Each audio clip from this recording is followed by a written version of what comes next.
Hey, welcome back to another episode of Entrepreneur Encounters. I'm Brent Halfwasson. I'm an entrepreneur coach and business catalyst, and my goal is to make small businesses better.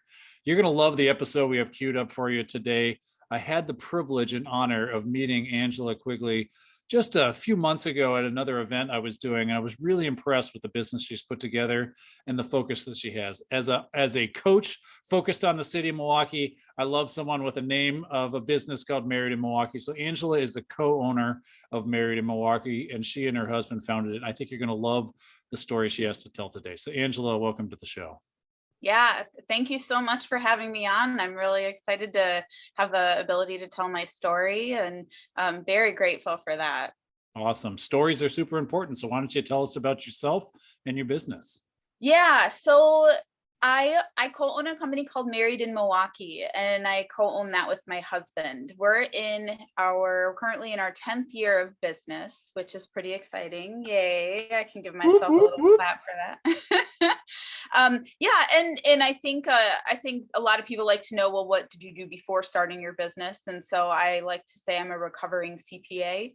I was in audit in corporate for a while, and before starting Married in Milwaukee, that's what I did. And so to be completely in a different industry, in a different space, has been really nothing short of amazing. And just like you said, I love Milwaukee so much, so it's such a great quote unquote marriage of being able to talk about great things happening in Milwaukee, with weddings, one of the most happiest things in people's lives.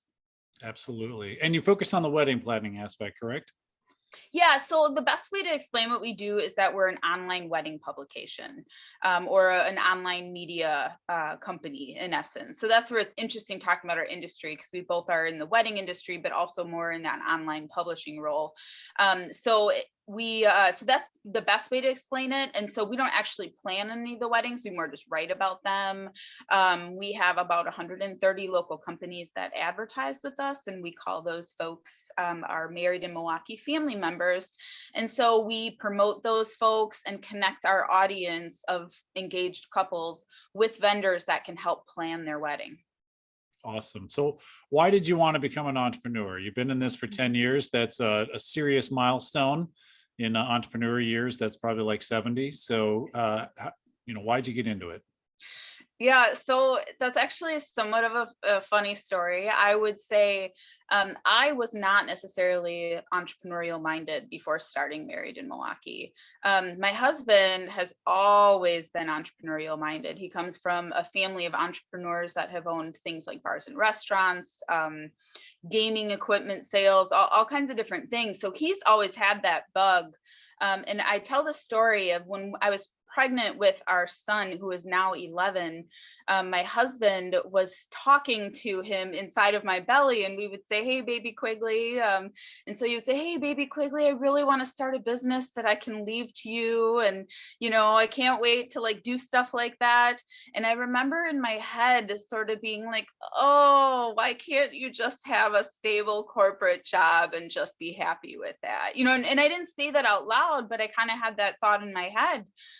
So then when really kind of the actual thought of starting Married in Milwaukee as a blog became more of a side hobby for myself, I never really imagined it could turn into our full-time gig that we now both work full-time at. And that's been making our living and paying our mortgage and paying our taxes and all that good stuff for, close to 10 years now. So yeah, I say like I'm definitely a convert. I can't go back to corporate, I don't think.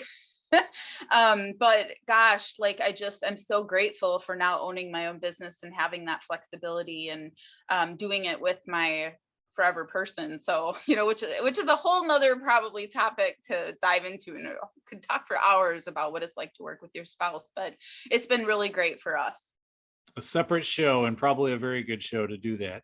Walk me through how your journey to get into business. You mentioned you started with the blog writing. It's now matured into something that supports you full time. And so tell me about your passion that wanted to get in there and that journey to make it full time. Yeah, so we'll tell the story of all the way back when my husband and I were getting married. We were Googling around for wedding venues in Milwaukee or wedding vendors in Milwaukee. And at the time, there was no local resource to help us with that, other than maybe magazines. But I mean, really, it was kind of when it was in 2004, 2005, 2006 is when we would have been planning our wedding. And they're just, because that local resource didn't exist, we were relying on the national website, the one in particular called the Knot. And so when you research on that website, you find yourself searching for venues in Milwaukee, but then all of a sudden you're looking at a venue in Green Bay or looking at a venue in Madison, and it just wasn't really, it didn't fill our needs. And so we really started to think, well, why isn't there something like that out there? So fast forward to 2008, we actually did launch Married in Milwaukee 1.0, we call it.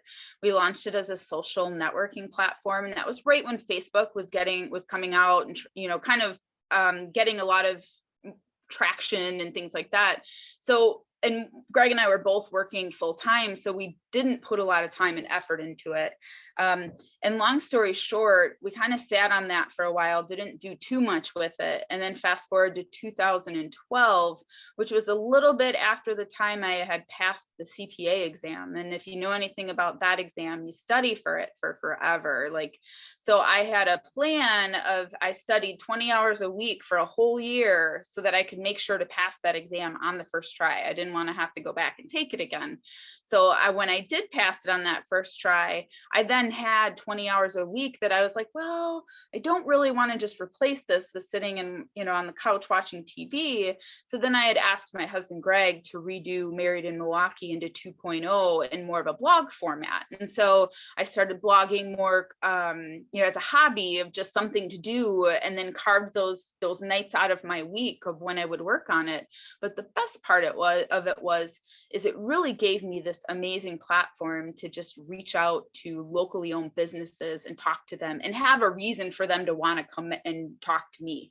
I could reach out and say, hey, I love your photography business. Can we meet for lunch? And maybe I feature you on the site. And so kind of giving them a benefit for connecting with me. So that really is what started it all. And then over the span of the next 2 years, while I was still working my corporate job, towards the end of that, like we were featured in the news 4 times in the month of January to talk about weddings.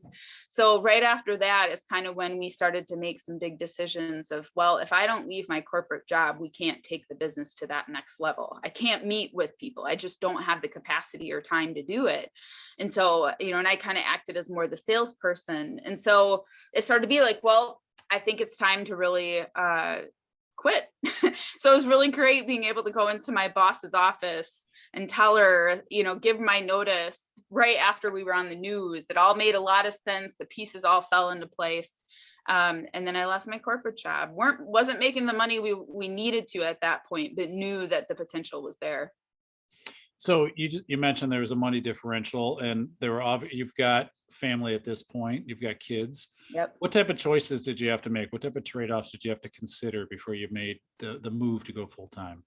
Yeah, well, I'll even back up to, so, as I mentioned, it took me about 2 years to leave my corporate job and then be able to do Married in Milwaukee full time. Greg, actually, my husband, got to do it full time from almost the get-go of it. He hated his job and left that corporate job to do a totally different website, started to see the potential of Married in Milwaukee and was able to transition to that. But I went into accounting because it was one of the most stable careers you could have. Like, I never would worry about not having a job. My husband Greg was more in marketing, and while that's a decent enough career, it's a little bit more, you wait a long time to find the right fit. Me, I was having people try and recruit me to come work for them all the time.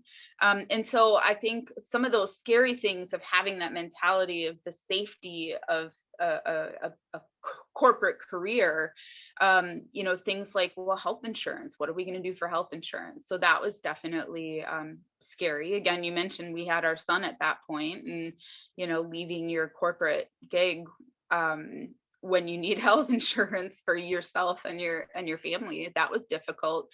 And I also like to tell this story because I think most entrepreneurs have stories of resilience or of disappointment in their history. And so maybe about a year and a half of doing Married in Milwaukee, we saw that potential, knew I couldn't be working in corporate at the same time while trying to build the business.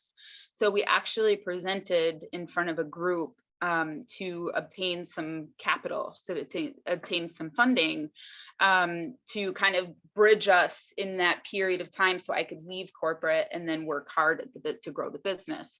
Did our presentation, got a ton of great feedback, and lots of people were really excited to quote unquote invest in us.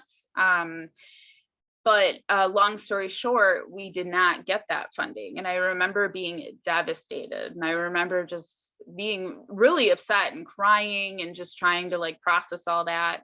But then fast forward 6 months after that, I was able to leave my corporate job without us having any debt. So our company has never had any debt to do what we've done. It's all been very sweat equity intense. I'd also say a benefit of our business is there's not a lot of costs involved, like actual money costs. It's more like learning how to do things and the sweat equity, the time that you have to put into it versus the cash. So I think those two things of like not having any debt and being able to do a business that you don't have to put a lot of cash into is huge. So that helped us a lot.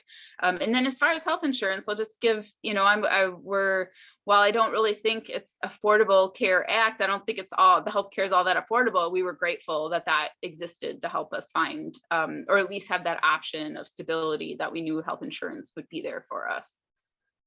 I think that makes a lot of sense. You mentioned how you stumbled across this problem. It was during your own wedding experience that you were like, what? How come?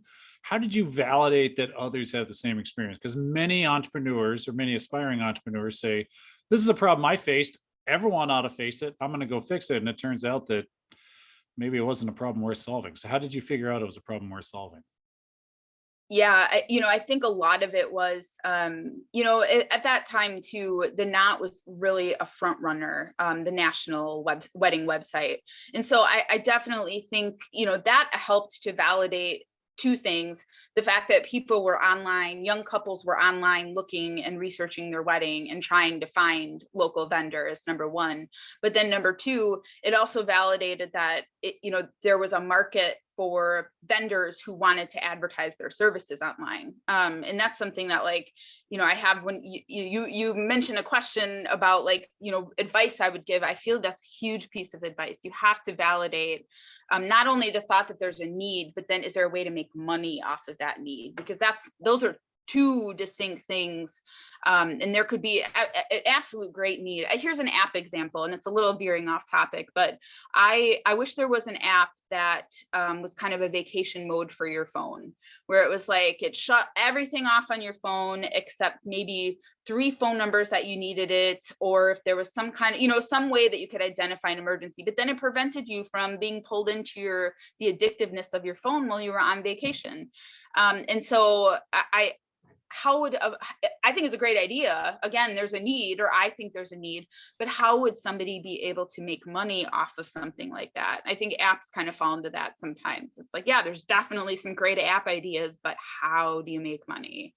And that last part, maybe my CPA realm and financial brain always kind of kept at the back of my mind. So a lot of the things that we did for when we validated that there was a need, I think networking with businesses too helped. Like I got to meet these folks that would talk about, they were having trouble reaching out to the local audience. So I think that part helped us a lot, just being able to see those both sides, the fact that there was a market for it, but then there was actually a way to make money, and there was there was a need really on both ends. The audience wanted information, but then the vendors wanted a way to connect with the audience. Yeah, it's funny. That's another good topic right there. Both identifying the need and can you monetize the solution that you come up with. Both super important pieces. How have you adapted your business model along the way? I mean, 10 years is a long time, but change keeps showing up and a lot of different things keep turning up. So how have you adapted? Yeah, well, a couple of things. When you're in the online realm, things can move pretty quickly. So sometimes you have to make some decisions to I'll use the example of social medias as they come out. Which ones do you have time for? Which ones is where your audience is? Which ones are going to get you the most exposure? So when we started, Instagram didn't exist. But then once we got further down the path, now Instagram has really become one of the main social media platforms, especially for the visual and beauty that exists in weddings. So that was something definitely having to adapt to what social medias are out there, but not going too crazy and just jumping in everything that comes your way. So it's a balance, and making sure that you have time to be consistent with social media. The other piece too is, I think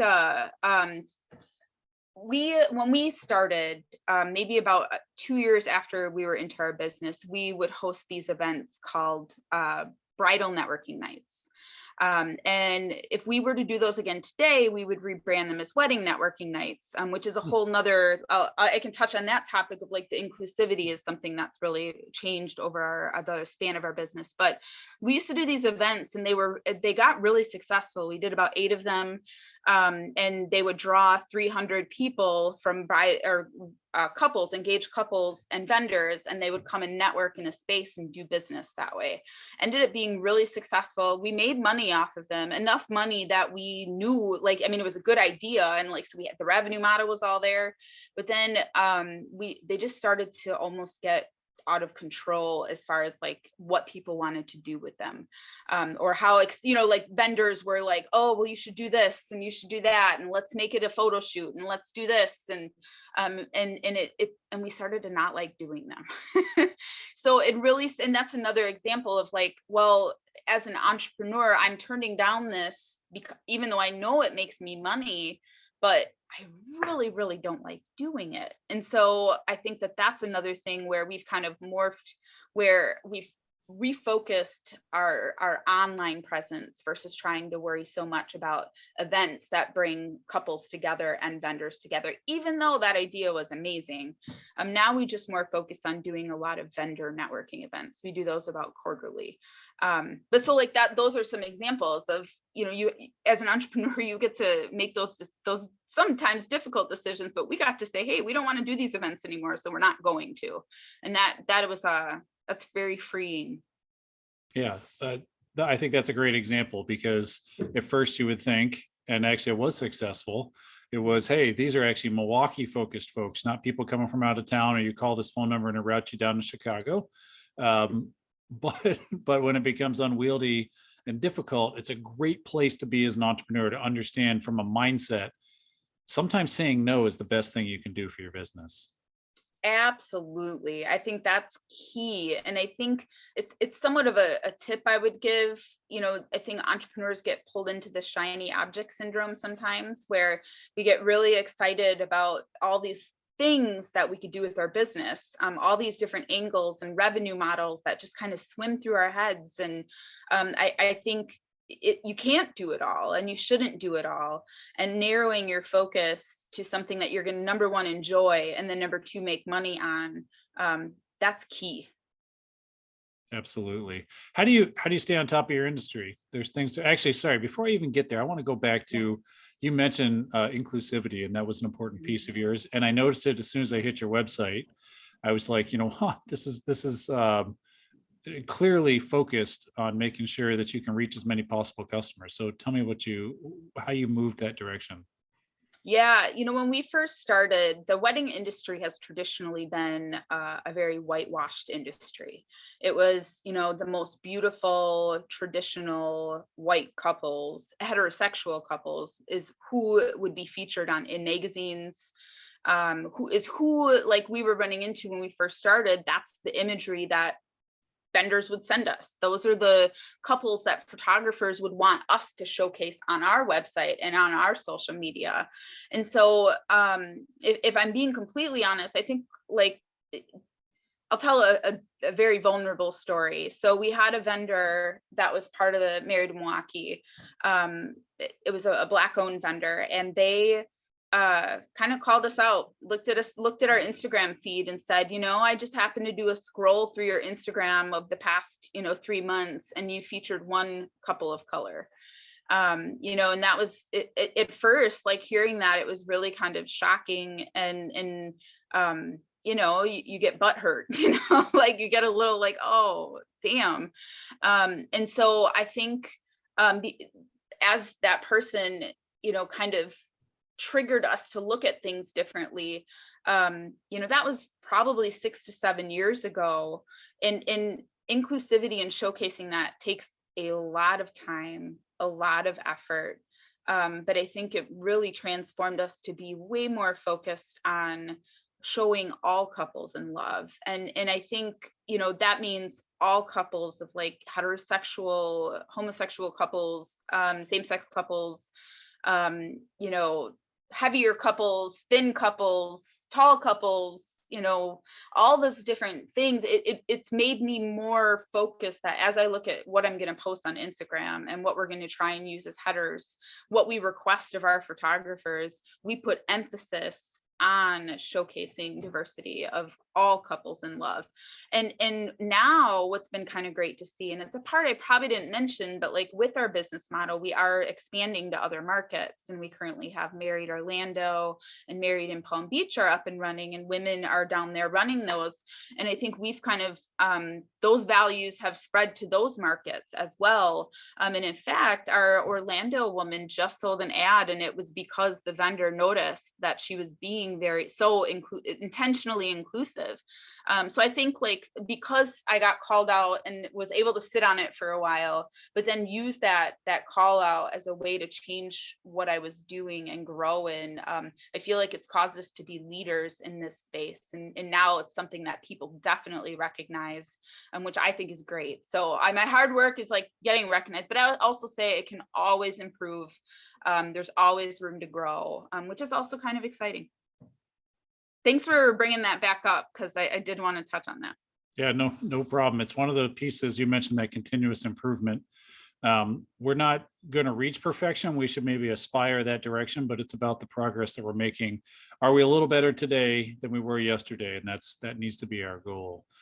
Focusing on my earlier question, how do you stay on top of the industry? There's a lot of trends that change.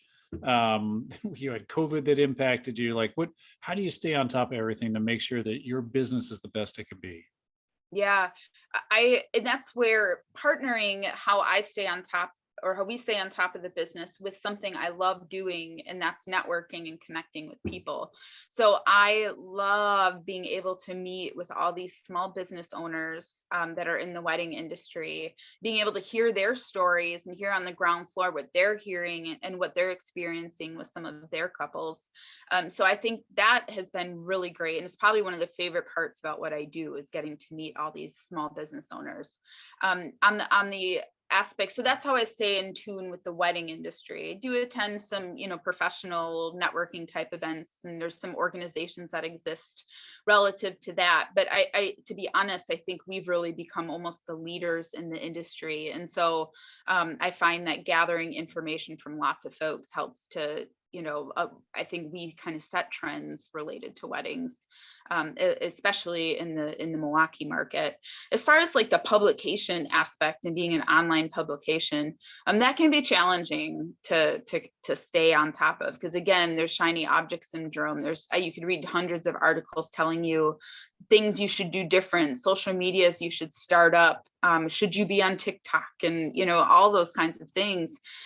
So I think we read those with a little bit with a grain of salt, and try to be like, well, again, back to that point of, you could really spend your time doing all of the things, but there's just not enough time to do all those. So we try to narrow in and say, well, what's really going to help our audience? What's going to help the vendors that advertise with us? And then what's going to, help us make more money and not spend too much time. And then back to, so because we're a leader in the industry and we do vendor presentations and events, in fact, we have another one coming up at the end of March here. It's a inclusivity, LGBTQ plus inclusivity in the wedding industry. That's another thing I think, that you talk about changes that happened over the industry, or the time we've been doing Married in Milwaukee, when gay marriage was legalized. We did some articles prior to that talking about commitment ceremonies, even though technically, like gay marriage wasn't allowed at that point. So to see how with open arms the wedding industry has embraced same-sex couples has been really awesome to see. And so I think we find ourselves, we're the leaders in the industry, and so we take those things, follow some advice, but then don't follow all of it, I guess. Read through and you got to make a decision ultimately. I think what you're almost referencing with the hundreds of articles, you can end up in a version of analysis paralysis combined with chasing the shiniest current object, instead of making maybe strategic decisions that fit your company and the capacity you have. Speaking about capacity, when you first started, you mentioned it was you and your husband launching this out. What other means and resources did you bring to bear, were you able to tap into, that allowed you to accelerate through your launch? Yeah, it's funny, and I don't see this because I don't believe anybody is like self-made, meaning that like I think that everybody has some kind of help to a certain degree, but really I would say my husband and I really did this on our own. I think that our networking with people, kind of, Milwaukee can be it's a blessing and a curse that it's Milwaukee. So I think that, like, things can spread like wildfire. So for instance, us being kind of the new folks on the block starting Married in Milwaukee, the industry at first, they embraced us to a certain degree, but then not fully. And so I think by our attitudes and always being very positive, and I always say we describe ourselves as the vault. So we end up getting a lot of really like private information that people talk to us about and share with us, whether it be new restaurants opening, but hasn't been released to the public, things like that. So we've developed our approach is we're very private, and we're not going to share the things that you tell us. We're going to give you honest feedback, and it's not going to go anywhere. And we're not, when it does come out, we're not going to be like, hey, we knew that, like, hey, look at us. So I think while so I don't want to sound too proud or too conceited, but really Greg and I kind of made it happen. But I think because we are a married couple, and because we have each other to lean on and to confide in, we have that person. You talk about mentors. Like, I think Greg and I almost acted as each other's mentors to a certain degree, because we could talk about those things that frustrated us and not have it go anywhere. And so that's a big piece. So again, that thought of like running a business with your spouse, like, it's worked really well for us. So what's your support community like today? 10 years in, you developed a tremendous number of relationships. Talk about what your support community looks like, both professionally and personally. Yeah, well, I'll speak quickly to the personal part. I would say, and maybe this is something that I'd assume a lot of entrepreneurs may go through. I feel like the majority of my friend group has completely changed from before we started Married in Milwaukee to now. And not that I'm not friends with those folks anymore. I think it's just when you're starting your own business, and most of your friends worked in corporate, or most of your friends, don't understand the commitments that are required of starting your own business. That took a while for me to get over. Those lost friendships, and constantly trying to like keep them going, and realizing that it's just not good for either one of us to try and maintain this kind of fake relationship, I guess. So I think that's a key of knowing that going into it, you are going to lose friends and connections, and that's okay.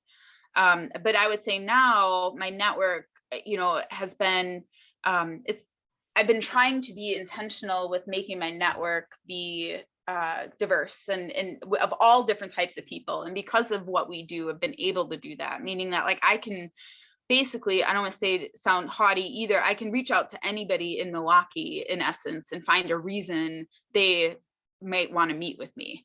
And I think that's the key too. When you reach out to people, find a reason they want to like connect back with you, not thinking yourself like, hey, I want to bend your ear and talk to you about I want to get your advice. You want to say, hey, I saw blah, blah, blah that you did. I feel like I could make a great connection here. Can we chat about that? So that has been like my network, and our network is huge in Milwaukee. But from a close perspective, really the close people in my life is my husband. I have a couple of close, good friends, but that's kind of how my network works. But that's the trade-off. So I have a close husband and we have a great relationship. And I know a ton of people in Milwaukee. I don't want to say on a surface level, but like, more in just an acquaintance / friend level, but not somebody I'm going to call up and be like, hey, do you want to go to the movies? So that's an interesting trade-off, and one that I'm okay with now, but it took me a while to get here. How have you persevered in business? We've talked about it. 10 years is a lot. There are challenges. You're doing it with your spouse. That's got to be difficult to keep personal and professional separate at home. So how have you been able to persevere, and why did you decide to go ahead and persevere? Yeah, well, when you talk about the keeping business and your personal life separate, that is really hard to do when you're an entrepreneur, in particular when you work from home.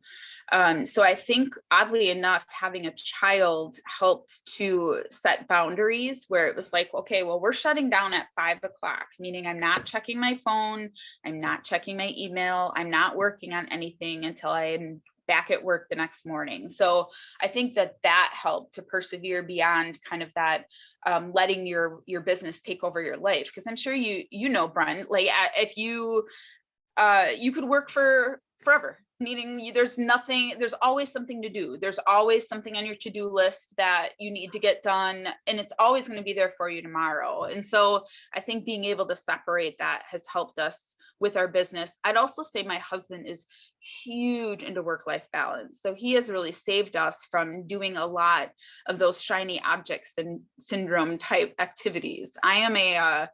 I get really excited. I wouldn't say I'm a shiny object person, but kind of.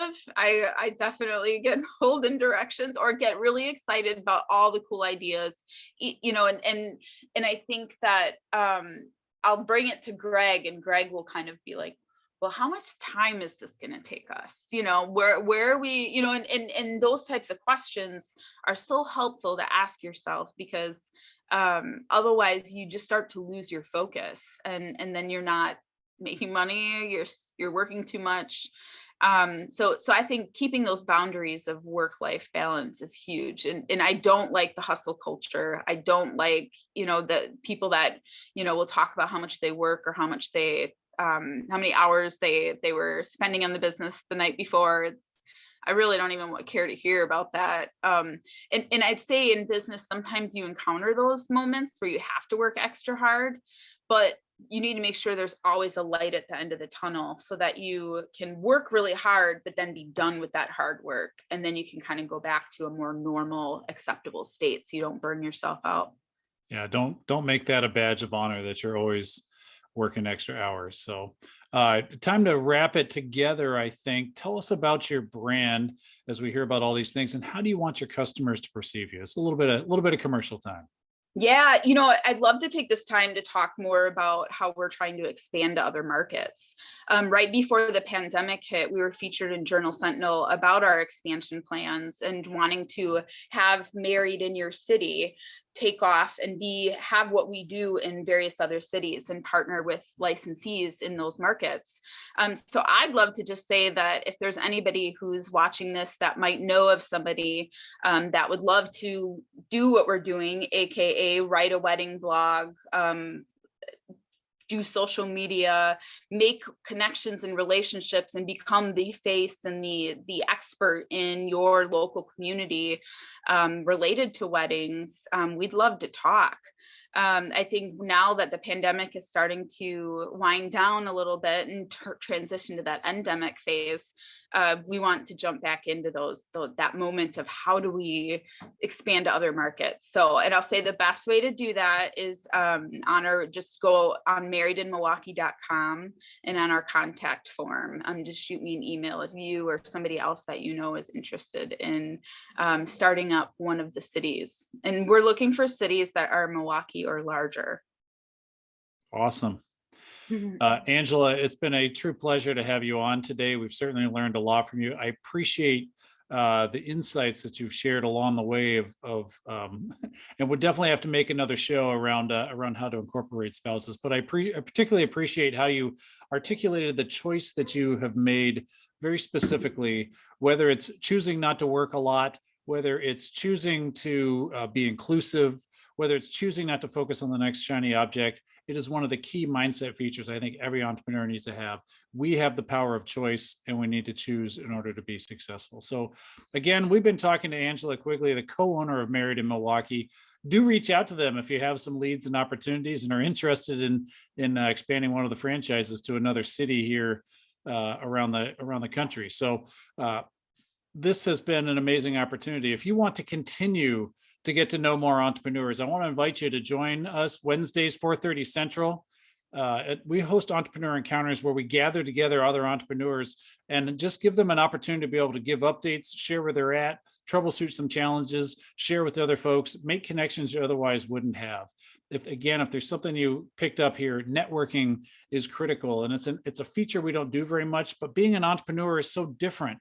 Angela mentioned that friend set changes over a little bit. Being an entrepreneur is different, and we need to meet other entrepreneurs if we're going to be successful. So check out the details on that. It's a completely free opportunity, bit.ly/entrepreneur encounters if you want to be there.